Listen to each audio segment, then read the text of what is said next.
चलिए आज के वीडियो में हम ये बताएंगे कि एक्सपोनेंट ऑफ लॉस के पीछे में जो गणितीय संक्रिया है, जो रीजन है, जो कॉन्सेप्ट है वो है क्या।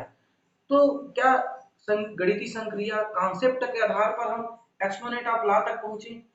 अगर ऐसा करते हैं हमको तो उस लॉ को हमको रटने की जरूरत नहीं पड़ेगी, बल्कि वो चीज हम समझेंगे और याद रहेगा।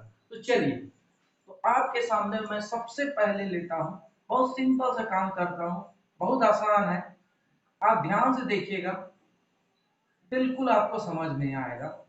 ये मैंने क्या किया है, कुछ नहीं किया है, 16 डिब्बे बनाए हैं।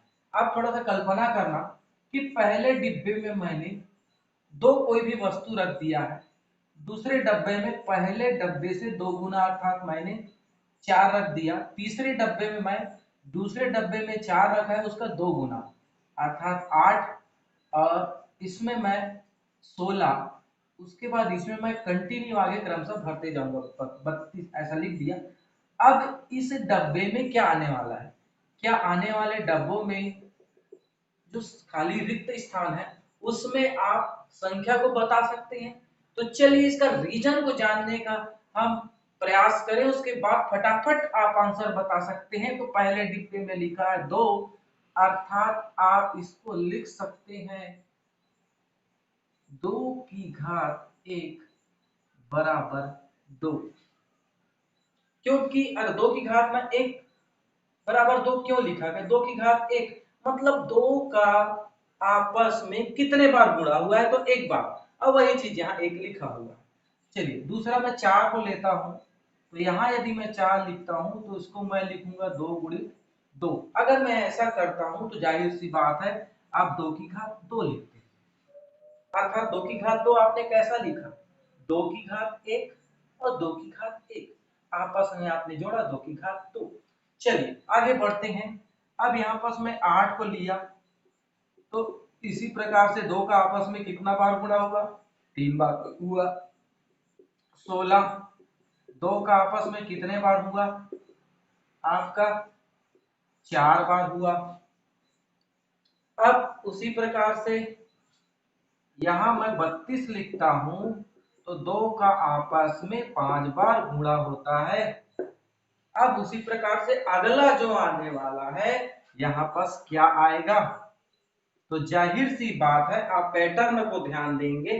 पहले डिब्बे में केवल दो है, तो दूसरे डिब्बे में दो का क्या लिखे, चार, अर्थात दो का आपस में दो बार गुणा हुआ, तो दो दूनी चार आया, जिसको हमने दो की घात दो लिखा।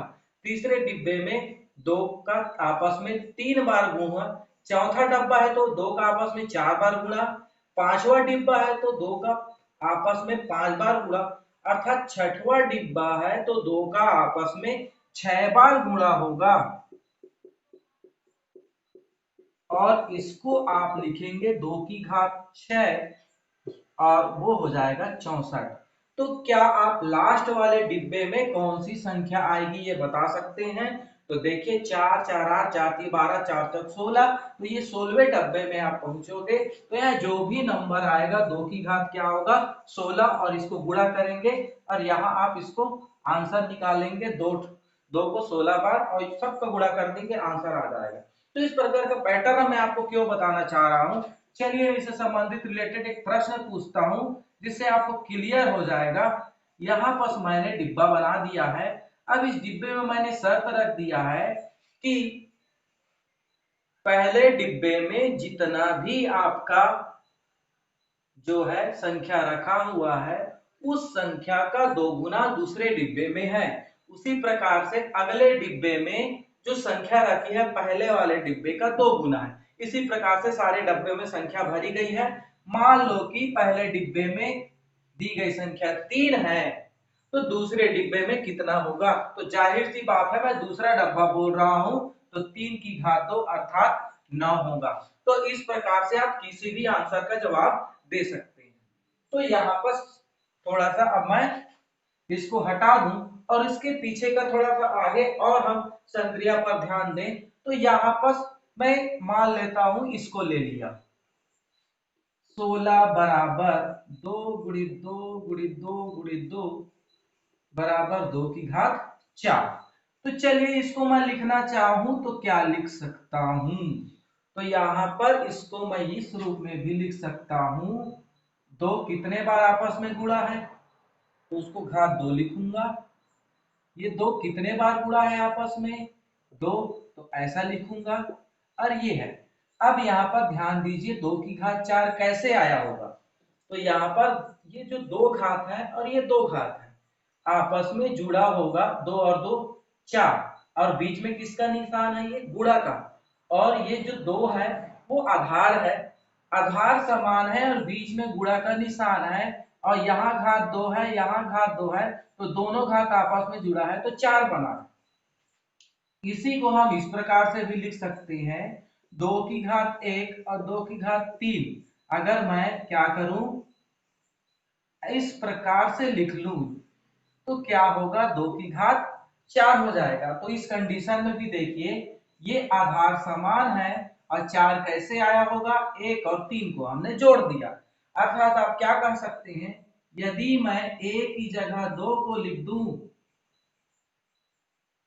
तो क्या करेंगे आप, और पहले वाले घात m मान लूं, m की जगह मैं रख दूं यहां पर 2 रख दूं, और n की जगह क्या रख दूं, 2 रख दूं पहले वाले कंडीशन में, तो यहां पर मेरे पास सूत्र बनता है क्या, कि आधार समान है, तो मैं लिखूंगा a का घात यदि m है गुणित a का घात यदि n है, तो दोनों का घात आपस में जुड़ जाएंगे और a आधार को लिखेंगे और m धन n।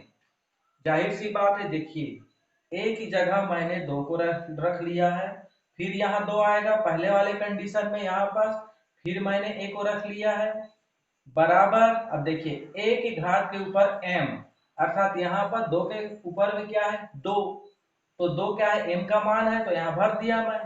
यहाँ पर ध्यान दीजिए फिर से a आधार को लिखा है, यहाँ पर 2 n का मान तो मैं रख लिया, तो दोनों आपस में क्या हुए m धन n, अर्थात मैंने 2 और 2 को जोड़ा तो यहाँ 4 आ गया। तो इस प्रकार से आप लिख सकते हैं। दूसरे कंडीशन में भी आप वही चीज करेंगे, यहाँ पर दूसरे कंडीशन में क्या है, a का मान तो 2 ही है, m का मान 1 है, और n का मान क्या है 3 है, तो भी सूत्र के रूप में क्या आएगा, यदि आप इसको हल करेंगे तो a का घात m गुणित a का घात n बराबर आधार a लिखेंगे और m धन n। तो चलिए इसको हल करके देखिए, यहाँ बस a है, दूसरे वाले कंडीशन में 1 मान लेते हैं, 1 यहाँ 2 की घात 1, एक की जगह में 2 है, 2 की घात 3, 3 और 1 कितना हो जाएगा 4। अब m धन n को जोड़ दीजिए, m का मान कितना हो गया यहाँ पास 1 और n का मान 3, तो बिल्कुल ये यहाँ पास फिट बैठता है। तो इस प्रकार से आपने गणितीय संक्रिया से आपने पहला घातांक का जो नियम है वो स्पष्ट हो चुका है। अर्थात आप बिल्कुल ये कह सकते हैं कि यदि दो आधार समान हैं, बिल्कुल, अर्थात यहां पर आप ये लिखेंगे कि बेस बराबर बेस है, और यहां पर दोनों के बीच बेस गुणित यदि बेस है, तो आप कह सकते हैं कि एक्सपोनेंट क्या होता है, जुड़ता है। और यहां आपका जो रूल हो जाता है, यदि a का घात m है गुणित a का घात n है, तो a आधार होता है और घात आपस में जुड़ जाते हैं। चलिए अब हम दूसरे नियम की ओर चलें और उसके पीछे जो कॉन्सेप्ट है, जो गणितीय संक्रिया है, उस पर ध्यान दें। तो मैं यहां पर बताना चाहूंगा, अगर मैं यहां पर फिर से संक्रिया को ले लेता हूं इस प्रकार से, और नीचे में मैं इस प्रकार से लिख दिया। तो ध्यान दीजिए क्या हुआ, ऊपर में 2 गुणित 2 गुणित 2 गुणित 2 गुणित 2 ऐसा है, अर्थात ये 2 का घात 4 हुआ। नीचे में 2 की घात 3 बटा है, मतलब ये भाग का निशान है, तो आप इसको इस रूप में भी लिख सकते हैं, 2 की घात 4 भागित 2 की घात 3। चलिए अब कैंसिल कराने का काम करें, 2 एकम 2, 2 एकम 2 कैंसिल, 2 2 कैंसिल, 2 2 कैंसिल, बचा यहाँ पास 2। चलिए 2 बचा है और यहाँ पास मेरे पास क्या है, 2 की घात 4 बटा 2 की घात 3। अब यहाँ पर 2 कैसे आ सकता है, अगर मैं घातांक के नियम में याद रखना, आप गुणा को भाग में बदल सकते हैं और भाग को गुणा में, बस उससे ज्यादा चेंजेस नहीं होगा। अगर मैं इसको गुणा के रूप में चेंज करूं तो सपोज दैट मैं इसको क्या लिखूंगा, पहला कंडीशन हो सकता है तो 2 की घात 4 और 2 की घात 3 लिखूं, या फिर 2 की घात 4 गुणित 2 की घात 3 लिखूं, लेकिन यहाँ पर इस घात को आपस में 4 धन 3 करूं कि 4 ऋण 3 करूं, क्या सही होना चाहिए, आंसर मेरा 2 आना चाहिए।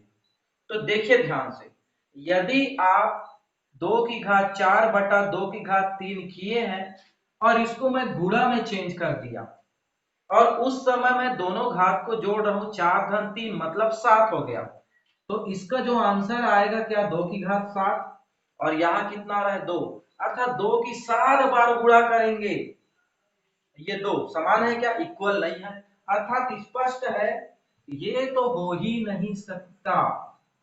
अब क्या होगा, तो 2 की घात 4 गुणित 2 की घात 3, अब इसको मान लीजिए आप घात को 4 ऋण 3 करते, तो 4 ऋण 3 बराबर क्या हो जाएगा 1, अर्थात आप यहाँ 2 की घात 1 लिखेंगे अर्थात 2।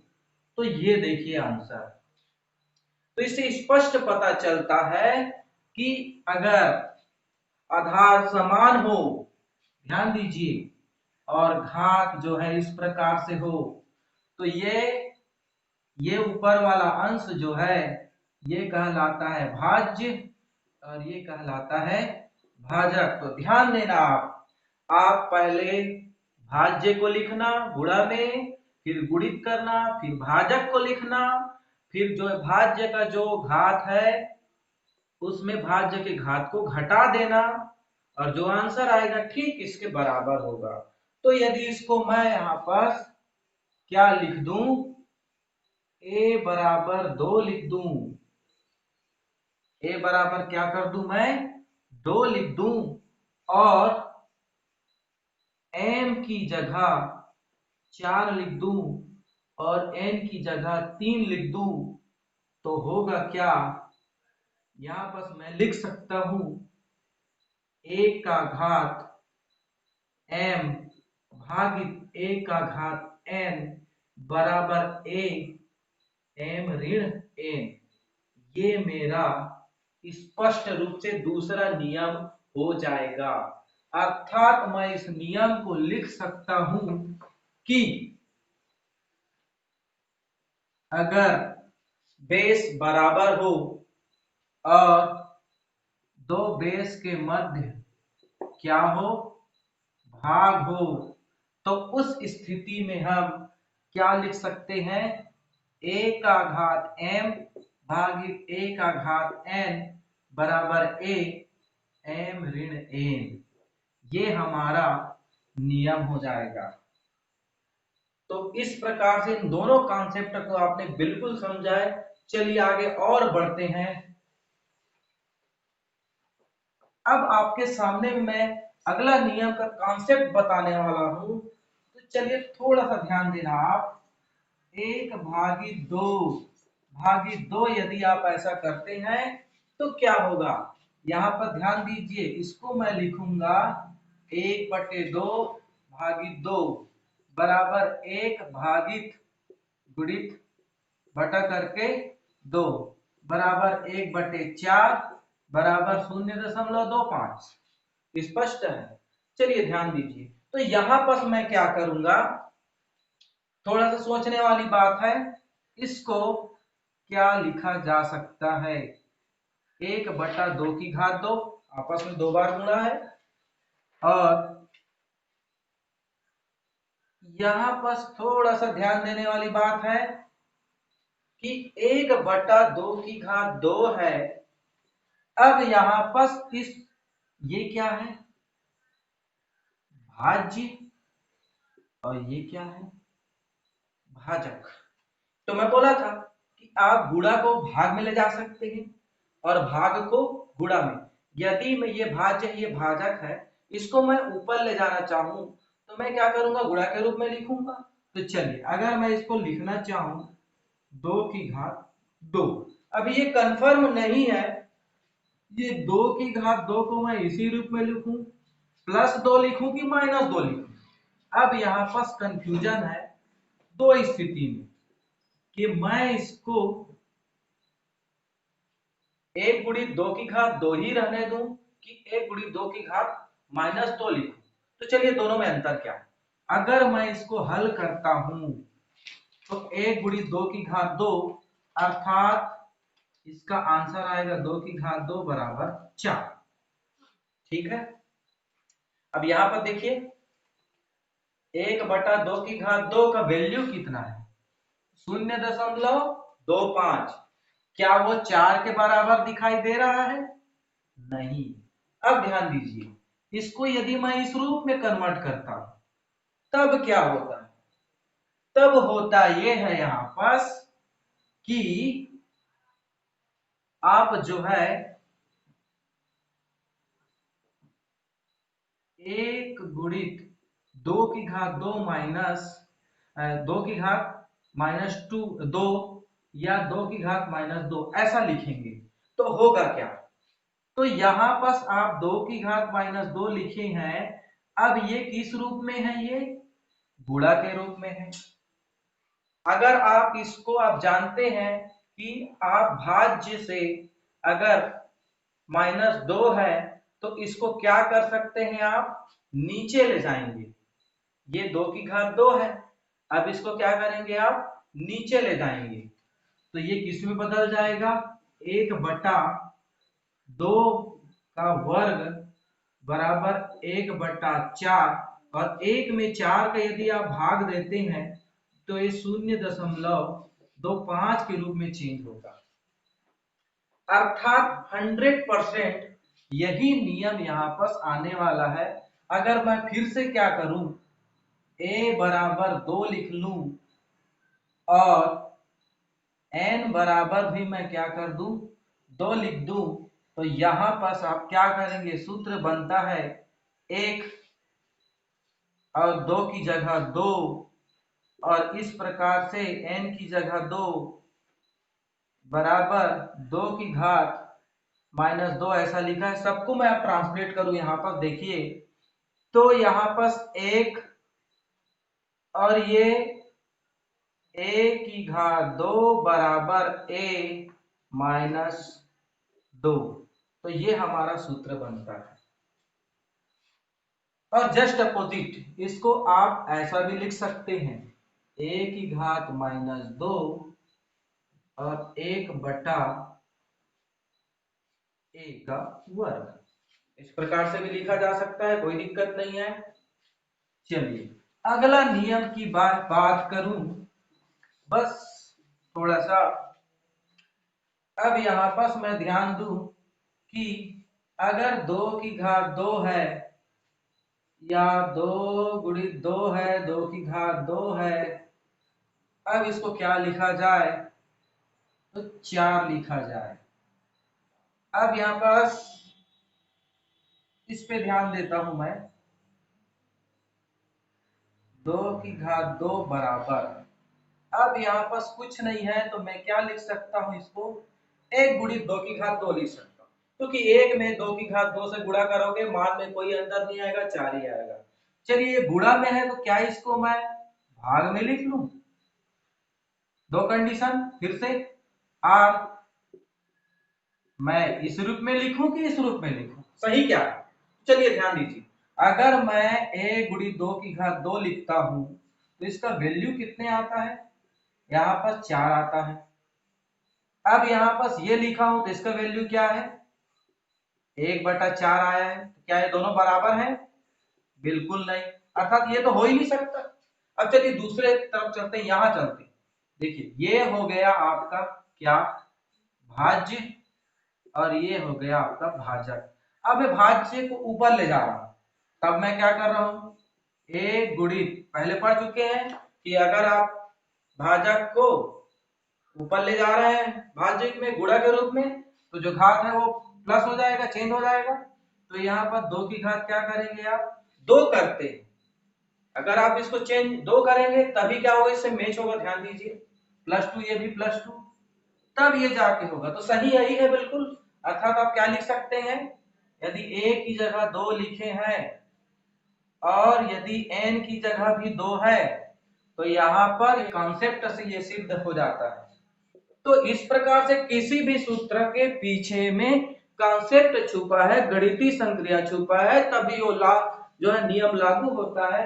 और ये जो नियम है सारे संख्याओं पर, जैसे कि मैं बोला था बेस क्या क्या हो सकता है पहले ही बता चुका हूं।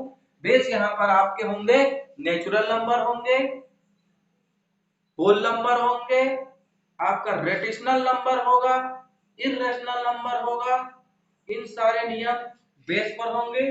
और जो एक्सपोनेंट होंगे वो इंटीजर्स होंगे। जो इंटीजर 3 प्रकार के होंगे, या तो वो पॉजिटिव में दिखाई दिया आपको, ध्यान दीजिए, नेगेटिव में भी दिखाई दिया। एक इंटीजर 0 के बारे में भी बात करूंगा, मेरे अगले वाले वीडियो को वॉच करना ना भूलिए। मैं आपके सामने में अच्छी अच्छी वीडियो लेकर आऊंगा। प्लस आपको सपोर्ट मिलता है तो हमारा कॉन्फिडेंस बढ़ता है। इसलिए आप मेरे वीडियो को लाइक, सब्सक्राइब और बेल आइकन को दबाना ना भूलिए। और आपको यदि इस बीच का कॉन्सेप्ट आपको समझ में नहीं आ रहा है तो कंटिन्यू मेरा पिछला वीडियो भी यूट्यूब पर अपलोडेड है। मेरे चैनल का नाम है solution of maths by Shashikant Jaiswal, उस पे जाइए और मेरे प्रीवियस जितने भी वीडियो है उसको व्यू कीजिए। धन्यवाद, नमस्कार।